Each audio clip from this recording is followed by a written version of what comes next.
have found our More podcast, where we want you to know God more deeply, find lasting freedom, discover your destiny and make an eternal difference. Now. Yep. That's us. We're here. Starting it over.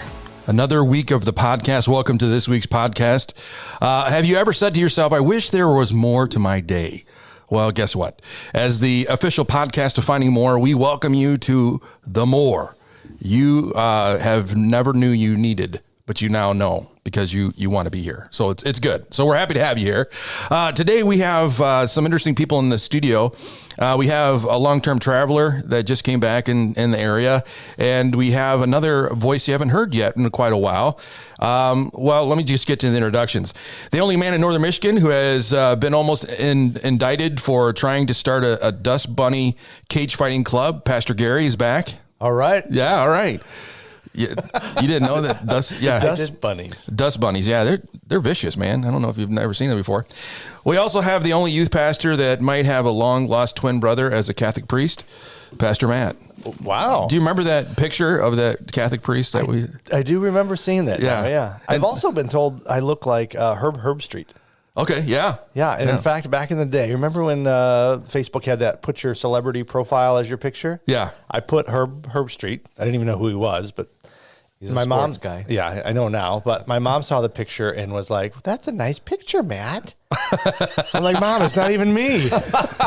She doesn't even know her kid. I don't know. Yeah. And yes, tagging along for the promise of a future lunch, me, Pastor Alex, is here in studios. And it is exciting, even though there's possibilities of F3s hitting Michigan today with hail down the lower part. What a crazy night last night. Last night was nuts, wasn't it? Yeah. It was so funny because I had watched this movie about Noah and about the thunderstorms. And then I wake up after I fell asleep during the movie. I wake up and it's thundering and lightning going on and the dogs are like freaking out. And I'm like, oh my gosh. You know what? That brings a flashback for me. My first ever scary movie I ever saw was Alfred Hitchcock's The Birds. Oh, and yeah. I watched it at my super scary cousin's house, which I think his mom was part demon possessed. But anyways, so we watched it. I was probably in about third, fourth grade. And then that night they had a huge storm and the rain and the hail hitting the windows. I thought the birds were coming in. Yeah. Oh my gosh. It was like a perfect then storm you never, of scare. You never watched that movie again. No. I know. Yep. When we came into the studio, I had been introduced to this song. Apparently, Bethel, is always coming up with new and exciting music. And apparently, the Baptist Church is wanting to get in on this. And so they've come up with some of their own new praise and worship music. Have you heard the latest coming out? I mean, it's getting pretty popular. That's incredible. Yeah, this one, it's 49,000 hits. Wow. This is a pretty big hit. Yeah. This is coming from the Baptist Church. I just want to give you a little taste of it. But it was started by a guy doing a PBS radio show, in his local area. It sounds like it's from down south somewhere. But just check this out. This is hilarious. The program features hand clapping, foot stomping, down south gospel music. Down south gospel music. Oh. Yeah. Right now we're going to have Mary Carter and her sidekick, Gail Stoddard. If you look at the video, They reside right they're in not even Vancouver, looking attend at the Amazing camera. Grace They're looking Baptist down. Church. And if you see them out and about, tell them they need to sing They this look song really in excited. their church sometimes. And it's simply entitled, this song as they're going to sing for you. He's the laughing. Devil's in the phone booth dialing 911. 911. Bless these people. oh, here we go. Look at, Yep, I've seen this before. Oh, yeah. yeah. Well, the devil's in the phone booth, dialing 911. And they look excited too to sing. Well, Yeah. the church I is noticed on with the the main Baptists, though, they don't do a lot of light shows and stuff like that like we do with some like Bethel stuff. It's just some fake plants in the background. Fake plants, yeah. This looks like it has a Bob Ross picture in the background. Oh. Yep. There's a happy cloud up in the corner. Yeah. Okay, so there you go. The Baptists are trying to get in on this, dialing 911. Devil's in the phone booth. I think it's going to catch on. Really, I mean, 49,000 hits on this one. You're going to be hearing this on a Sunday morning. Ted's going to be like, 150 of them are yours. It may be it may be a surprise song for Easter this week. Oh, it could There be. it is. So yeah, if you're coming, Little spoiler here on the More Podcast. the devil's in the phone booth down 911, and you know I can see the duet happening. I really can. I think Pastor Ted would do a great job just ramping this one up to the next level. I really do. Well, we have, like I said, Pastor Matt in studio, and Pastor Matt started our Easter series talking about pausing from the things that distract us as we take time to consider this special season on the church calendar. It's really about Jesus' sacrifice, resurrection, and future eternity with him, and that's what we're talking about all the way up to Easter, which is next Sunday. But as Pastor Matt was talking about pausing and contemplating the significance of what Christ has done for us, it kind of hit me when you were talking about some things. You know, in our American culture, we go way out of our way to excuse our busy lives so that we don't have to slow down. Yeah. And we don't want to pause. And so over the years, I've noticed that we've come up with some interesting ways to say we're busy and we don't want to stop, as though a cute or funny response makes it okay to never hit pause. Have you noticed that yourself? You know, people don't really want to hit pause, so they come up with some really interesting ways to say they're too busy. Yep. And they just don't want to pause. Yeah. We make ourselves feel really important. Yeah. Oh, yeah. There's a lot of things. And so I wanted to share with our listeners some of the expressions that are really, they've become popular over the years. Some popular excuses that we use to basically say we don't want to pause. And so we don't really want to take time during this year to really kind of consider what's going on. So I wanted to share just a couple of them with you. Maybe you've heard these before. And if you haven't, then, you know, if you're one of those people that don't want to pause, maybe this might be an expression you can use to let people know that you're not really wanting to pause. And it's a kind of a nice way to say you're busy without sounding like, well, I just don't want to take the time. Right. Yeah. Okay. So, Christian way to lie. it's a Christian way. Yeah, I like that. Yeah. A Christian way to lie. So you might have heard some of these before. I'm thinking that some of these came from other regions of the United States, but I think they still work for us. I can't pause is the start of the statement. I can't pause because I'm busier than a cross-eyed rooster on an anthill. Have you heard that one before? No. You have not. Cross. Yeah. All right. I'm picturing it now. All right. Yeah. I mean, just think about it. He you would know, be really busy. Okay. trying to see all the ants coming out. Yeah. Cross. So that was a cross-eyed rooster? Yeah, I'm busier than a cross-eyed rooster on any hill. And you can say that if you don't want people to really kind of, you know, All right. you don't want to come off as being rude, that you're too busy to really just take time, you know. And somebody might say that on Sunday, you know, hey, there's a reason why I can't really get into the message because I'm busier than a cross-eyed rooster on an anthill. And then you know what's going on there. Okay, here's another one. That's one of the ones you don't just come up with on the fly. Somebody had to think that one out. I mean, my brain doesn't work quite that good. You know, living, I've never owned a rooster, so I wouldn't know. would have never thought about it. I've had roosters, but I've never owned an anthill, so I couldn't put the two together. well, here's the, You're missing out. you got to get both. You got to get both. Well, you've had roosters, right? Yeah, that's what I said. Yeah. Have you never seen a cross-eyed one before in your group there? Nope. Well, here's another one that maybe you've probably heard before. I'm busier than a one-legged man in a butt-kicking contest. Have you heard that one? I've heard that Yeah. one. Yeah. Yep. Yeah, we'll see. I think that, you know, people that come up with these, they're a special breed of people because when we live down south, people will come up with these expressions and I'm like, where did you come up with that? It would just crack me up. I don't know how you do that on the fly like that. The last one that I think was interesting is that I'm busy. I can't even say this out loud. I'm busier than a one-toothed man in a corn on the cob eating contest. I've heard that one You've too. heard that one too, yeah. So we can kind of maybe understand where these are coming from. Yeah. I would say maybe from the foothills of Appalachia or maybe, you know, someplace. I've Rural. heard a lot of the ones where it's like, "How are you doing today?" You know, Yeah. if I were better, I'd be twins. That kind of. Oh, I've heard yeah, lot that's of a good those. one. Yeah. Thanks for putting me on the spot. Hey, that's what I do. I appreciate That's that. what we do I feel here. really dumb now. You couldn't just come up with a cross-eyed rooster on an anthill, just like I that. just that would come to your mind. What's the one? I don't know if this is podcast appropriate. It's like Oh, it's all appropriate. busier than a mosquito at a nude beach or something. Yeah, I've heard that one. I've heard that one. Anyways, so we've got some expressions that I think we can use if you're too busy and you want to just let people know without, you know, hurting their feelings. We're always here to help people. That's what we're here for. We put tools in their belt. Put tools in their belt. Thank you. We don't want you coming to this church and just out and out lying. So come up with a cute way or a nice way to say what's really going on. All right. Well, we're going to take a quick identity break. We'll be right back. Hey, you want a s'more? S'more what? No, you want a s'more. I haven't had anything yet. So how can I have some more of nothing? You're killing me, Smalls. Well, has the winter done a number on your beautiful floors in your home? Well, Hamels Flooring, with their expert touch of Cliff Haas, is sure to have an answer for you. With a large exclusive collection of carpet and vinyl flooring, your floors will look better than new. That's Hamel Flooring here in Petoskey.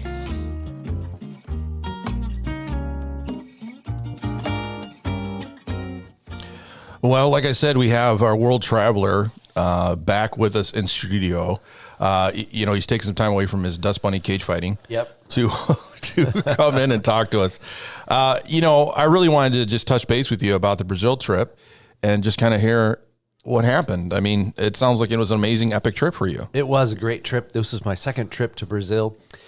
This particular one was almost the polar opposite of the first trip. I went a number of years ago at what is known as the massacre, when the mayor of Rio de Janeiro gave permission for the police to shoot children on the beach. Wow. And, Really? Yep. And so Chuck Duranis and I went down to see what we could do to help with street children living in Rio.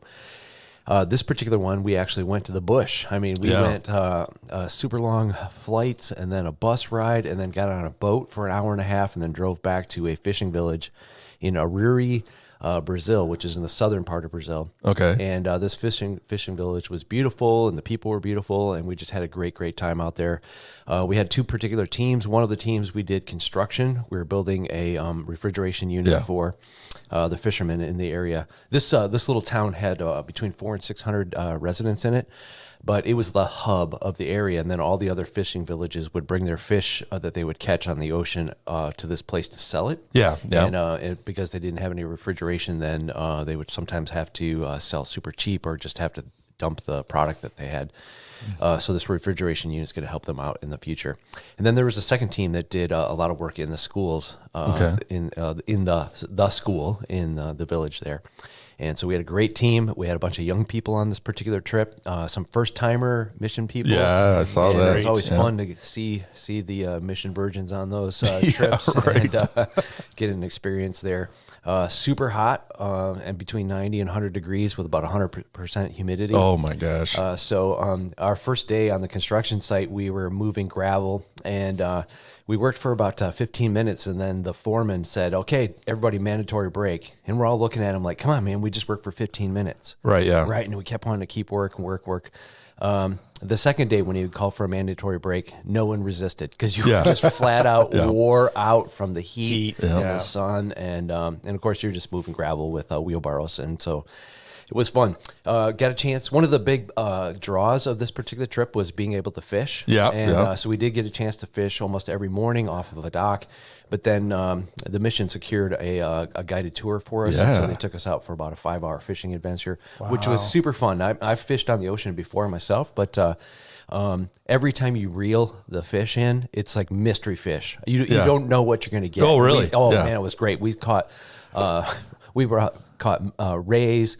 We caught this eel-looking fish. It was probably about 3 feet long, maybe about 3.5 inches tall, but only about a half inch wide. Yeah. And it was so silvery, it looked like it was chrome. Really? Yeah, and it looked like an eel, but it was actually a fish. And when you looked at the head of it, it had a small mouth with about 2,000 razor-sharp teeth sticking out. Oh, my It was gosh. just crazy, scary looking. Was it edible? Yep, we ate it. You did? We ate everything except for the ray. We had to throw the ray back for some reason. But we caught a whole bunch of different types of fish.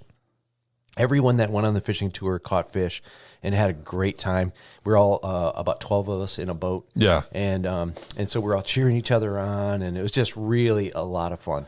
But the trip itself was just super productive.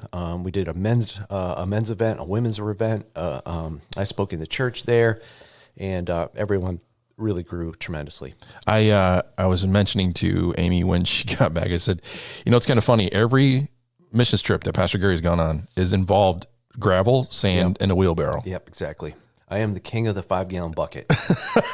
I said next time you might want to look at the information a little closer to find out if it's going to be involved at all again. I guess that's about my level of construction ability. It's like you can carry a bucket. You're in charge. I'm like, how does he find himself in those situations? It's interesting because I think all of them except for one in my experience, have involved gravel and sand and moving dirt. Yeah. Yeah. It was, you and I we built a house in Haiti together. yeah. And that's all we did was carry concrete for Yeah. the entire trip. 5-gallon buckets. Yep, exactly. That's a great thing to put on your missions. I do want to tell you one little quick story, Yeah. if I may. They took us. We were promised to go to the beach one day.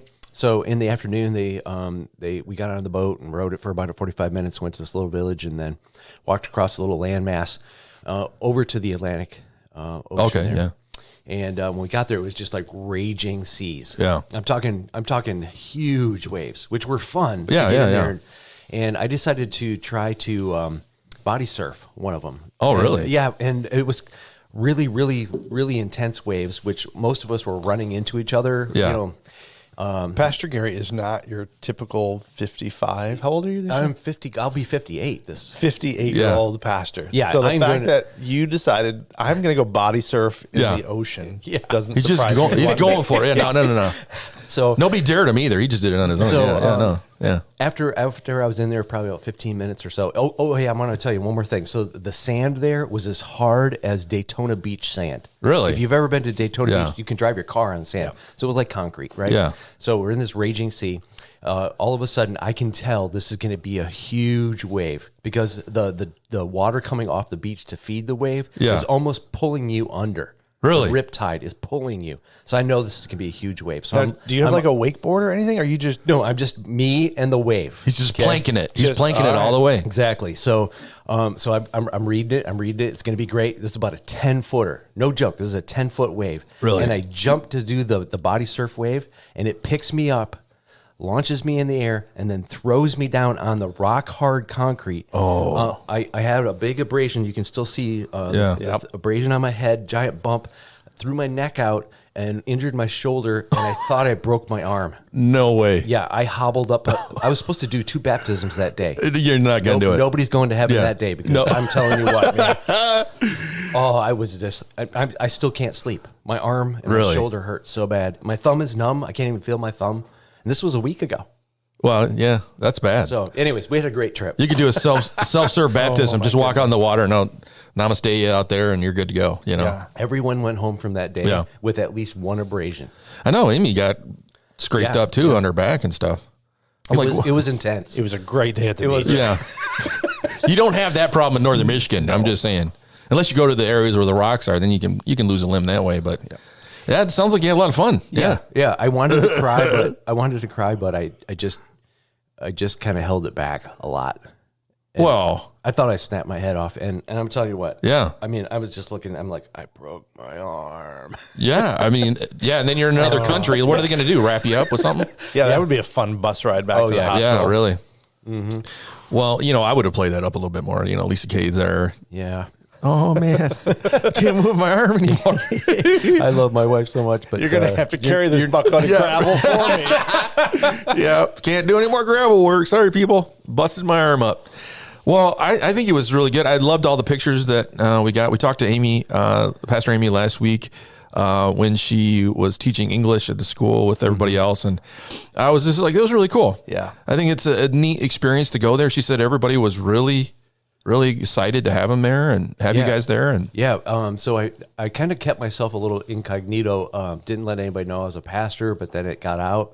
So the pastor had me speak on the Sunday service. Oh, there you go. But it was really fun because they just took my last series and kind of encapsulated Yeah. it down into one message. And it was Jesus coming back soon. And everyone was cheering and, Yeah. and looking forward to it. And so our brothers and sisters in the south of Brazil are anticipating the return of Jesus quickly. Amen. Yeah. Well, they, it's getting there. I'm pretty sure they're seeing signs too. We talked about that during the series. It was really fun Yeah.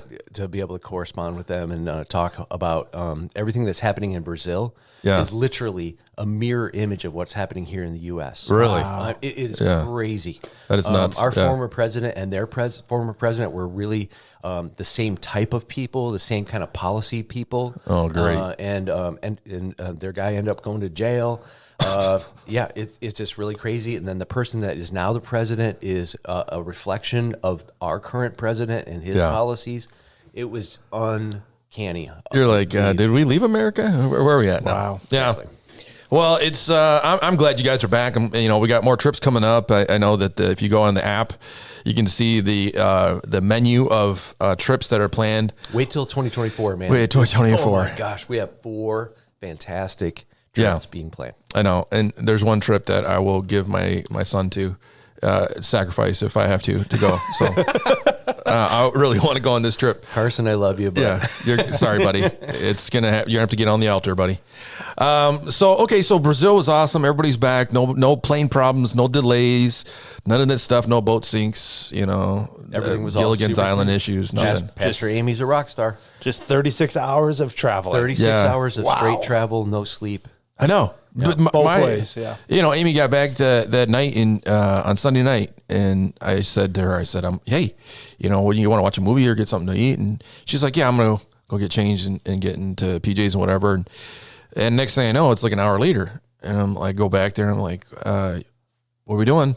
And she's over there just sawing logs, man. Carson's out, and they didn't get up till late the next day, and I was like, dang. Mm-hmm. Well, so much for that. So much for that. All right, we're going to take an ID break and we'll be right back. Are you looking for more? Well, then you found it. Right here on More Podcast. Stay tuned.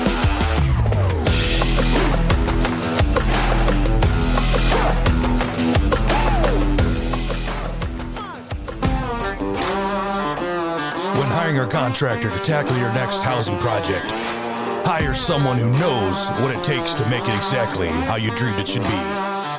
With over 25 years of success, Sean Meyer Construction brings the know-how to tackle new or exciting projects.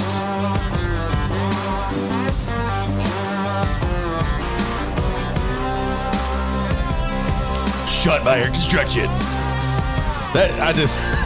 This song just ramps me up. Sean Meyer Construction. It fits him very well. Doesn't too. it? Yeah. He's one of those kind of guys. I went and saw him, and Kim took me to a concert for my birthday last week. The Wayward Wanderers. Have you heard of them before? No. Oh man, they're so good. They're like a folksy Americana band with banjo and fiddles and all that stuff. Wow. It was so cool. It was in the Sheboygan Opera House. And I was just like, and it's right down his alley. That's what he likes. Yeah. You don't need to have drums in the music, but if they're in there, that's fine. He likes that kind of folky stuff. So I was like, I like that stuff. So they took me and we had a good time. Nice. Well, we are at this point. We're finally here. The end of the month drawing for the Bluetooth speaker that we just got. Now, we just gave these out to our staff. Yeah. I tell you what, huge hit. Yeah. Everyone loves them. Yeah. I've got it sitting on my desk right now. You Right were there. in my office jamming with me a little bit the other day. It's really cool, actually. Yeah, if you think that Pastor Alex is good looking, you're going to want to get this. No, don't sell it like that. I mean, Yeah, I'm telling you what, he's got his mugshot right on the front of the speaker. Got my ugly mug sitting right there smiling at you the whole time. I asked. I did have someone ask me if it only plays our podcast.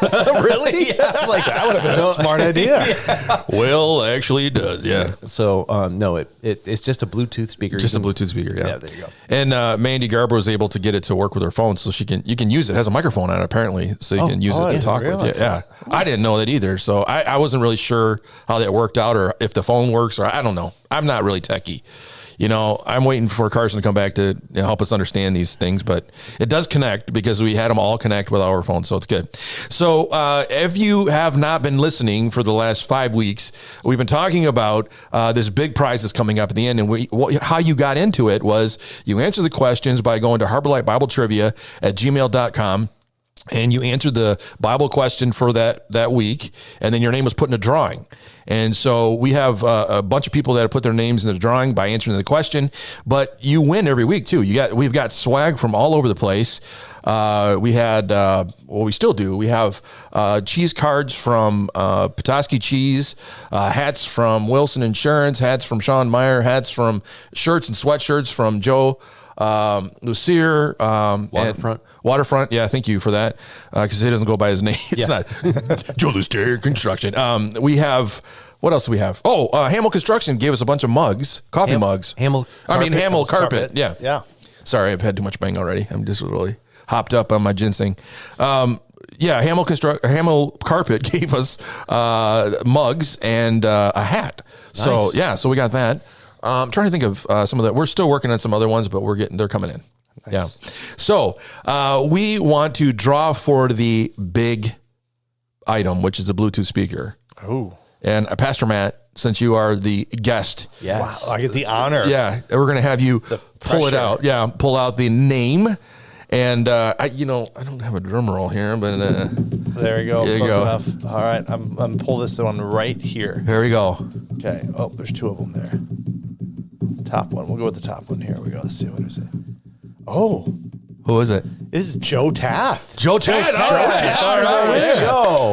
Good job. Yeah. Joe Taft was one of my Free Life leaders. Really? Yeah. So Wow. I'm He's super getting excited himself for a Joe. Bluetooth He is an amazing man. He Yeah. is incredible. Yep. He's one of our biggest listeners. He loves this show. Not only is he a frequent listener, he's Yeah. also a huge man. Oh listener. yeah, he is That huge. guy's- he does like 1,000 burpees and his pecs. Yeah. If you ever give him a hug, Yeah, you'll know. Just hug his pecs. They're fun. He's a big biker too. Did you know that? Yeah. Yeah. Yeah. Well, and he had a surgery on his shoulder. Yeah. And so he hasn't been able to work out, and he said it's driving him nuts because he wants to get out and work out.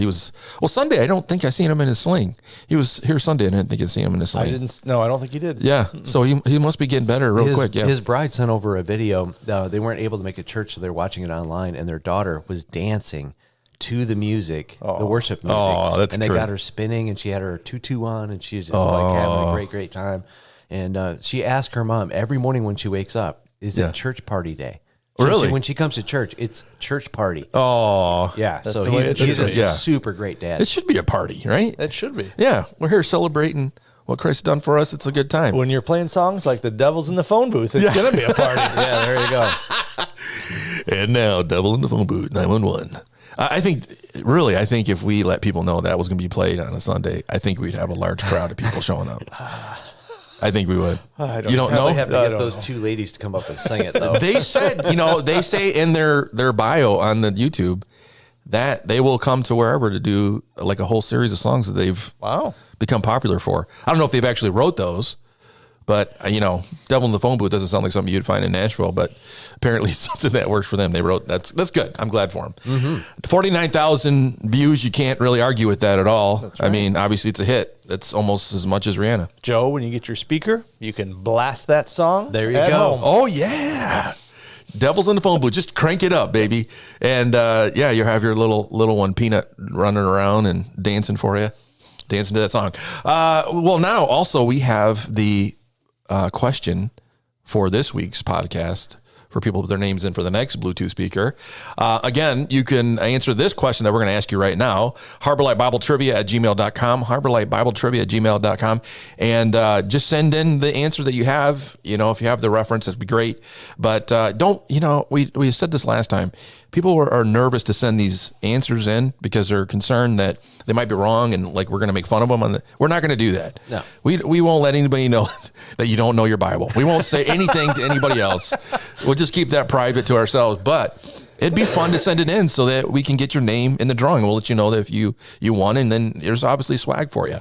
So, great. Pastor Matt, again, I call on you to do a great service. I am feeling honored. I get to do all this special stuff today. You should. Yeah. I think this is a big deal. This is a really big deal.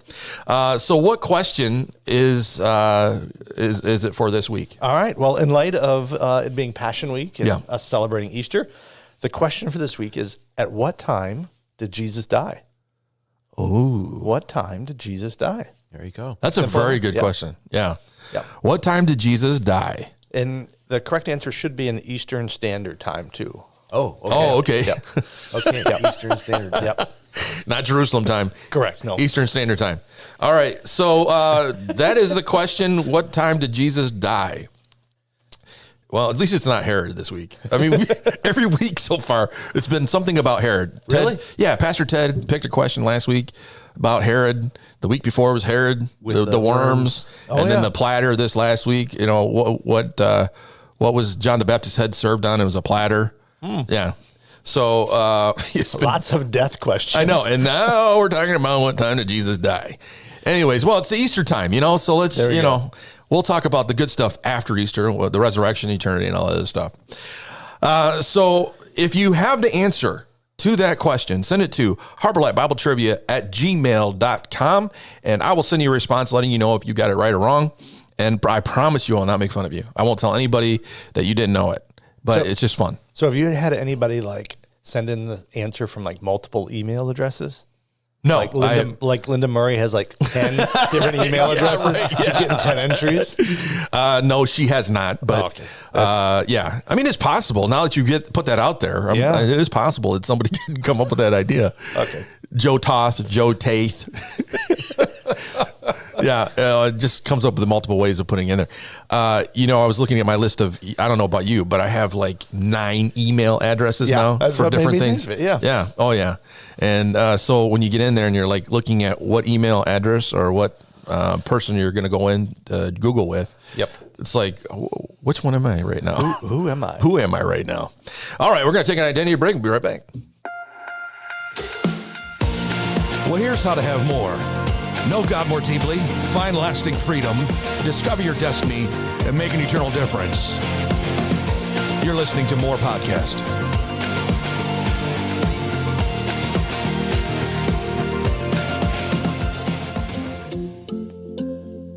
It takes time and know-how to build your dream home. Why not consider Waterfront Property Management and Builders to make your next property a reality? Your dreams, your way. That's a Waterfront Team promise. Located in downtown Lansing, Michigan. Looking for a go-to eatery that has awesome food? Well, Paper Station in downtown Harbor Springs is sure to have your next favorite. From their signature station burger to the golden crispiness of a hand-dipped onion ring, enjoy the flavors that make this a must-stop today. Paper Station. And that's where you're going to find me at 12 o'clock today at the Paper Station. I wish I was. Their onion rings are delicious. I know. That's what we say every time we listen to that. I'm like, somehow we got to make it so it's not so. That and their olive burger. Yeah. She has a great olive burger down there. It's just, you got to just give I it will up tell you for 'em. that those onion rings are not small. I don't know. No. These are like the biggest onions in the history of the world. I mean, they're Right. They're like more than a handful. Yeah, they're they're humongous. Yeah. I remember when we ordered some when we were there the last time. I mean, the plate is just like covered in these humongous onion rings, and you're like, I'll eat maybe 2 of those, and I'm full. Yeah. But you power through it. Josiah Chamberlain is one of the cooks. So Yeah, if you're in there, poke your head in the window and say hi to Josiah. Yeah, he's an awesome guy. Really? Yeah. He's just Well, great. he might have been on our videos for our small group because we filmed them making food in one of the videos. So it might have been Josiah Chamberlain there. All right. Well, Easter is upon us, and we have started our journey towards the resurrection of Jesus by going into a short series called Remote, right? Yeah, remote life. Remote life.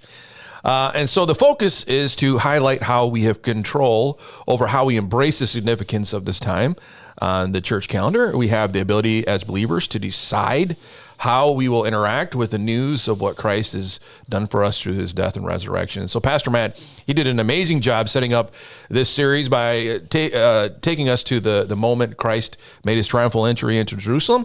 And in that moment, it seems like everyone wanted to push the fast forward button to where he was going to do something where he's going to get rid of the Romans.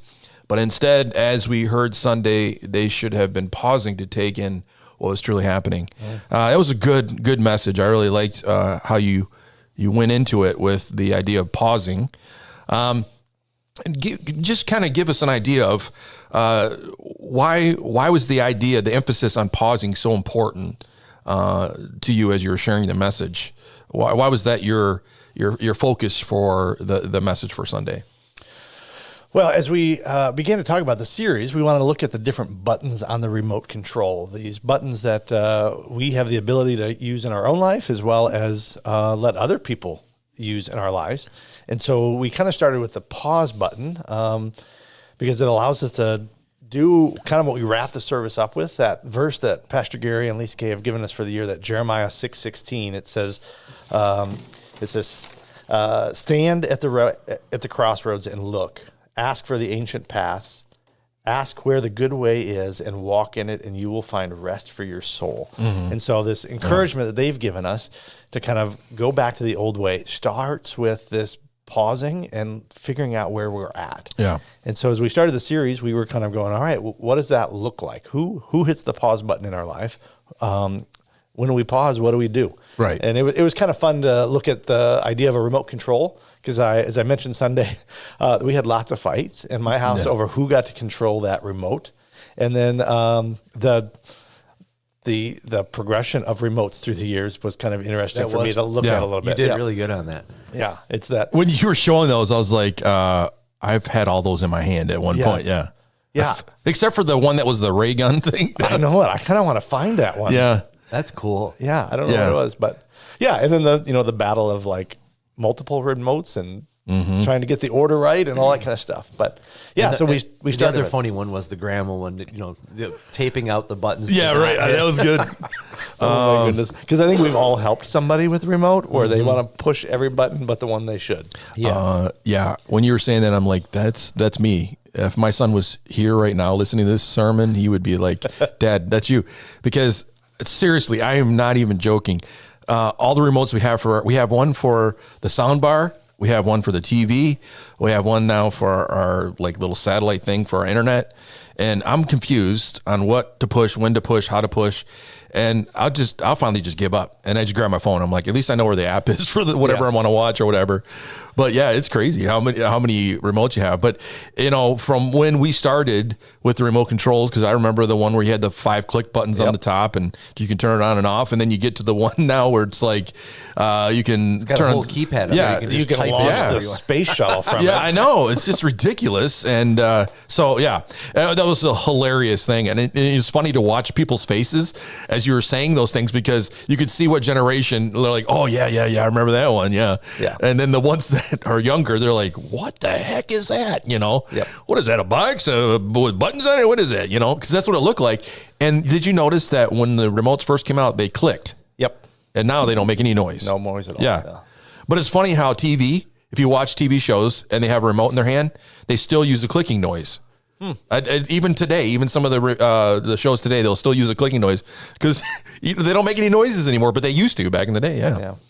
But the idea of pausing was kind of interesting. In fact, a couple of weeks ago, across the street with middle schoolers, we started off with a couple questions. The first one was like, hey, if you could change anything in your room, what would you change? And if you could change something in your house, what would you change? And then we went to, if you could change something about your family, what would you change? And an 8th grade boy kind of surprised me. And he says, raised his hand. He says, I would change us being so busy. Wow. We're always going. And I would like to just be able to enjoy life a little bit more because we're always going. Yeah.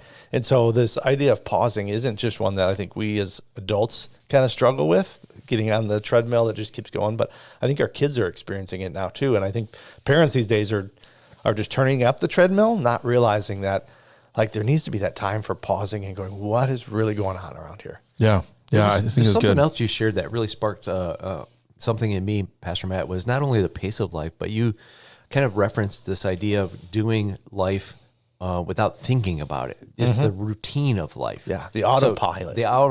Of life where, some of us might not be going 100 miles an hour, but we're not thinking about what we're doing and how significant it is. And so you did a great job of kind of enveloping both of those ideas into the idea of pausing. Yeah, well, I can imagine that after hundreds of years of,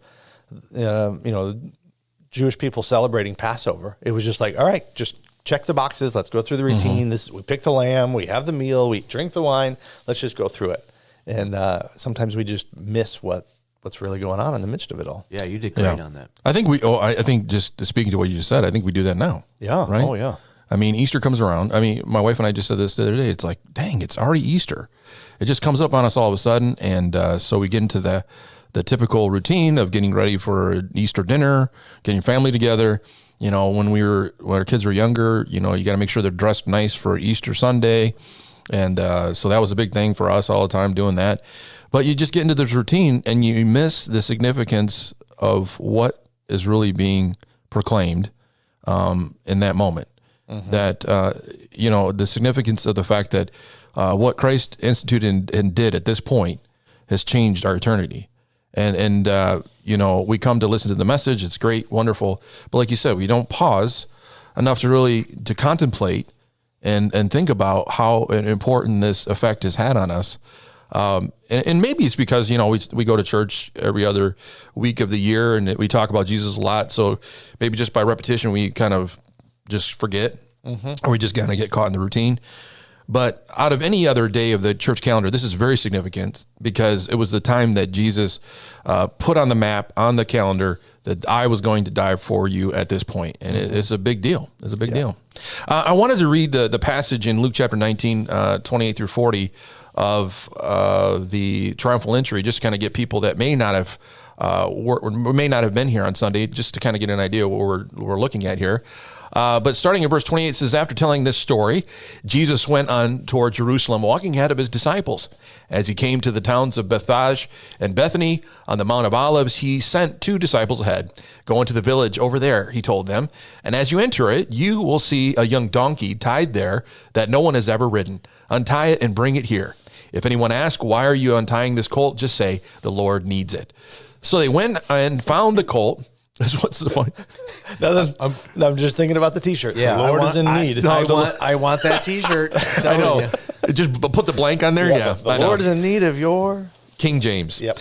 And so they went and found the colt, just as Jesus had said. And sure enough, as they were untying it, the owners asked them, why are you untying that colt? And the disciples simply replied, the Lord needs it. So they brought the colt to Jesus and threw their garments over it for him to ride on. As he rode along, the crowd spread out their garments on the road ahead of him. And when he reached the place where the road started down the Mount of Olives, all of his followers began to shout and sing as they walked along, praising God for all the wonderful miracles they had seen. Blessings on the King who comes in the name of the Lord, peace in heaven and glory in highest heavens. But some of the Pharisees among the crowd said, Teacher, rebuke your followers for saying things like that. And he replied, if they kept quiet, the stones along the road would burst into cheers. I always like that passage. I know you read out of Matthew, right? Yeah. But so we get an idea of what's going on there. Jesus is coming into Jerusalem, not on a victorious horse, which you mentioned in your sermon to be quite different, but he comes in on a donkey. Just kind of give us some ideas of what you're thinking as you're talking about this whole idea of Jesus's approach. What should be the pause moment as we see this thing in play in front of us at that moment? Yeah, it was interesting kind of as I was studying because, Palm Sunday is a really familiar story and it's an easy one where if you don't pause, you can just go, all right, we're going to have some palm leaves at church on Sunday and the kids are going to do a little craft and it's the week before Easter and totally miss it. And so for me, that pausing was a little bit of kind of going, oh, wait a second, this is a big deal. And I was really surprised at the fact of how much time is spent in the Gospels on the last week of Jesus' life. Yeah. It was, 29 chapters of all of the Gospels are spent on that. And so I think for me, as I was kind of studying it, was just kind of going, wow, there's a lot of details in this story that if you blow over it, if you just kind of read it for the Sunday school story that you get, you're missing a lot of what God was doing, not only at that time, but in the hundreds of years before that, how he was setting it up. And yeah, you're right. Yeah. So I really enjoyed it. The idea of a donkey, as you kind of study that. Talked with somebody after the service, and they went back and looked at all of the donkeys in the Bible, and was surprised to see how many times God used a donkey to kind of portray a message. But that idea of he was establishing his kingdom in a different way than they expected, even though they were putting the branches down as a triumphal kind of celebration. They were saying, save us for a political leader. He was intentionally riding in saying, I'm doing my kingdom differently. Yeah. And I think if we don't pause to see that, it's easy to miss it. I think we fall into some of that same traps that the crowd were involved in today, where we want Jesus to bail us out politically. We're wanting Jesus to be president of the United States, and so we're like not looking at the eternal story and the fact that his kingdom is not of this world. Right. And we find ourselves in that same crowd singing Hosanna for the wrong reason. Yeah. That's a good Alex, point. you posted something, you shared something on social media the other day that kind of maybe goes with this, but it was God didn't remove the Red Sea from Israel. Yeah. He split it so they could go through it. Yeah. And I think the Jewish people were ready for God to remove Roman rule over their life. And he says, no. He says, I'm going to give you a way to make it through it. And And if we're not willing to stop and see that, Right. we're going to be disappointed, and we'll be just like they were a week later saying, crucify him, or giving up on our faith, or walking away from it because it didn't happen the way we wanted it to happen. Yeah, and you're right. I mean, if it's established on that idea, like you just mentioned, it is easy to persuade or move us through emotion towards another way. Of course, we read in Scripture that there was obviously some influence by the evil one in that crowd to move them towards the crucifixion. Yep. But the fact is, they were easily emotionally moved into a different direction just based off of how they felt things should have happened or how things should have been. And like Pastor Gary, you just mentioned, in our current day, it's interesting how a lot of Christians' faith is inspired or ignited by not necessarily Scripture, but by the environment that we live in, by the politics that are being played out in front of us, and which is basically taking us out of the kingdom, and we're living in the kingdom that we're in America. We're not in the kingdom where we should be, which would tell us that we should not be, not at peace and upset and all these other things. We should be able to stand firm and be at peace with what Christ has done for us. There are different responses that were going on in that moment, and you mentioned some of them. We had the disciples that were following Jesus, and they were all excited, but even still, there were some interesting thought processes going on there. They didn't even fully recognize what was going on at this point. Yeah. And then you have the people that are throwing the palm branches, and then you have the Pharisees, according to Luke's account, where they're like, this is ridiculous. What's going on here? You're going to cause problems for us. So I just wanted to look at those different responses. What's some of your take on that, when just as we try to pause and try to understand that situation? It's interesting to me how you can have so many different views of the same moment that's going on there. Did it kind of affect you when you're studying the passage? Just kind of look at how many different responses that were going on at the same time. Yeah. That is pretty interesting to think about. And I guess that's kind of where I was trying to wrap it up back to that Jeremiah 6:16 verse, where if we're not willing to do the stop, look, and ask, we allow our minds to kind of fill in the blanks, and we allow ourselves to kind of our emotions, our desires, our wants to kind of fill in what the story is.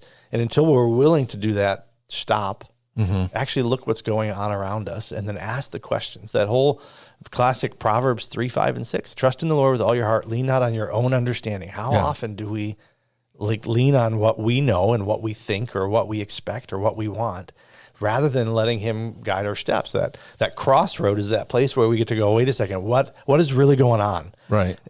If I'm just going to blow through the crossroad, I'm going to miss the fact that I should have taken a right, or I've been off track a little bit. And so, I think the disciples, that's an interesting thought, because they were right there. They were expecting him. I think they probably had a better idea of what was coming, even though they didn't have the whole picture. I imagine in the upper room a little bit after that, they probably kind of got little details, but they were willing to listen and ask. I think the crowd was in a spot where, like we said earlier, they were in celebration mode, and this is what we do. And the Pharisees, they were just protecting their own butts. Yeah, right. Yeah. And so that stop, look, and ask is partly looking in the mirror and going, wait a second, what areas of my life am I just trying to cover my own butt? What areas of my life am I just letting the busyness of life just keep pushing me? And where do I need to just stop and listen a little bit more? And I really like something that you did really well too, is also when you focus on the word ask, right? You got to ask yourself deep, good questions. Yeah. Right. Am I doing what's important? Have I been off track? Am I missing something? Lord, when you ask yourself good, probing questions, you're going to get some revelation from the Lord, because he promises that when you draw near to him, he's going to draw near to you. And so few people ask themselves good, deep, challenging questions. Yeah. Yeah. Was it James chapter 1? Be slow to listen. Slow to speak. Slow to speak and quick to listen. Yeah. Thank you. How often do we ask questions with what the answer is already going to be, rather than just stopping and going, okay, what's going on? Yeah, that's really good. That's good, Pastor Gary. Let's take a break, and we'll be right back. Don't settle for insurance that won't cover your toys, home, or auto. There's a reason that Wilson Insurance is an industry leader in Northern Michigan. They're not in the business to sell insurance. They're in the business to be there when you need an agent most. That's Wilson Insurance. Petoskey.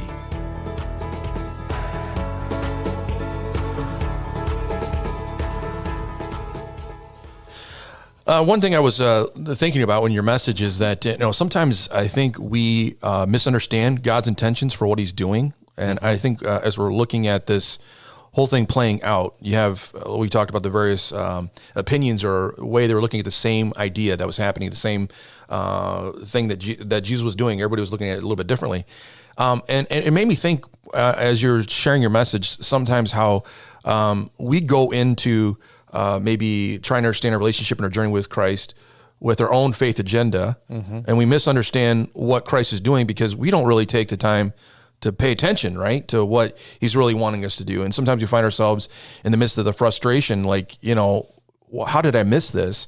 And I was just trying to put myself with the disciples, walking with Jesus. I'm sure a lot of them were like, okay, and I'm not really sure about the donkey thing, but maybe this is going to be heading in the right direction. And and I think there's a lot of them that were still thinking the same thing, like, oh great, here we go, the Romans are going. Maybe it's on a donkey. This is just going to be even better because the guy's on a donkey. He's going to take him out. But we kind of misunderstand those kind of things. And thinking about going into this Easter celebration, Easter series, sometimes I think that we do that as well. We come into the Easter idea with the misunderstanding the whole purpose of why it is. It says it is a celebration. It's not necessarily just kind of going over the idea that Jesus died on a cross, and that's great. That's where everything started. But the whole point of it is what happened on the third day. And we forget that. We misunderstand the whole purpose of it. And I just think that's kind of interesting. How do you see that? Do you think sometimes as believers we kind of misunderstand going into this season? We kind of have a different agenda maybe going in? Yeah, I think so. I just wrote down, because you sparked a thought in my mind, was I think you're right. I think we get focused on what has happened and don't allow ourselves to see what God is happening right now in our life. It's easy to kind of go, oh yeah, celebrate what He did. He died on the cross back for us. He saved me from my sins back then. But what does that look like in my life today? Yeah. How does it apply to my life today? Because it can be, I think when we just focus on what's been in the past, rather than letting God continue that sanctification process in our lives, that's when we miss it. We're saved to a lot more than we've been saved from. Absolutely. Yeah, very good point. Yeah, that's a good way of saying it. Yeah, you're right. I think that's sometimes, I grew up in church, and then I was pastoring in the Salvation Army for so long. The whole idea of Easter was to, talk about, the rugged cross. And I mean, you sang the litany of songs that are like that.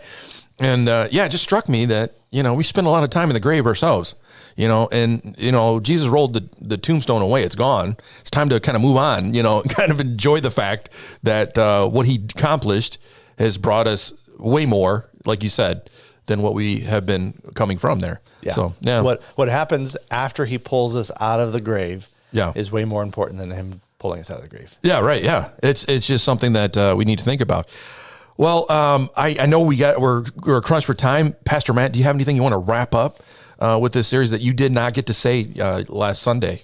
No, I really enjoyed it, and I appreciate the opportunity. I'm excited to see where Pastor Gary's going in the next couple of weeks with this. And I just was super encouraged. Even, I've grown up in the church, but just seeing, kind of going back with some of the nerding out on the numbers and stuff, and just seeing how faithful God is to show Himself. I got to tell you faithful. how proud I was of you when I watched it, and to be able to do that research and find those people who identified the day. Right. And that it was clearly prophesied. Yeah. Clearly prophesied, and they didn't see it because they were just doing the routine of life and not pausing. You did that beautifully. Yeah. There's no doubt. Yeah. It just, and so I'm thankful for God and His Word. Yeah. That just continually confirms itself and proves Himself to be faithful. In Underground across the street, we're in a series called Thread, where we're just looking at the common thread that goes throughout the entire Bible. We started in Genesis, and we've been doing it about a year, so we're almost to the New Testament now. Wow. But it's that same thing. God does what He says He's going to do. Yeah. He fulfills his promise. He is faithful to his covenant, even when we're not. Amen. And so as we celebrate Easter, that's exactly what we're remembering. He is faithful to his word, and he will continue to be faithful to his word. Amen to that. Pastor Gary, Yes. glad to have you back. Thank you for Welcome having me. back. Back at the helm here. And you don't have any trips planned in a while, right? The next one is Alaska. Yeah, okay. And that's in the summer, but it's going to be good. Yep. You know, you guys are world travelers. I think it's great. I just don't want to get on a plane. You know, I just want to kind of give a shout out to Pastor Amy and the amazing job that she's doing Yeah. as our outreach pastor. And she's helping make all these trips happen, and we're bringing all these people from our church along on the adventure. But as the head pastor and the lead pastor here at Harbor Light, she works so hard to help me go on those trips. Yeah. And I'm just super grateful for that. And my wife and I are super blessed to be here at Harbor Light. Yeah, amen to that. Well, that's it for us this week. I'm glad you were able to be with us. And remember, you can always come back to this place to get more. All right? Talk to you later. We want you to know, find, discover, change with us. More podcast ending transmission. Now.